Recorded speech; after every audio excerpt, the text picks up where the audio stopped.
Ukangizni mendan qarzi bor edi. Qancha? Alo. O'rta, ishxonaga kelgan edim. Tusha olasanmi? Yaxshimisan o'rtoq? O'rtoq. Tuzukmisan? Yaxshi. Nima bu o'rtoq? Qarzim. Uzr kech qoldi o'rtoq. Hojating uchun deb bergandim-ku. O'zimda yo'q edi. Akam yordam berdi. Endi yo'q ketmaysanmi? Nima deganing bu? Rahmat. Rahmat o'rtoq. Mashinasini urib olganda telefon pul so'ragan. Ke, shuni beraman degandim.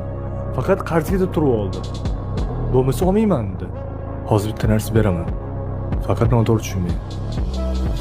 Bu ukangizni mendan olgan qarzi. O'rtoq o'yindan qarzini yopib desangiz to'g'ri bo'ladi. Faqat iltimos, men pul berganim yetmaydi.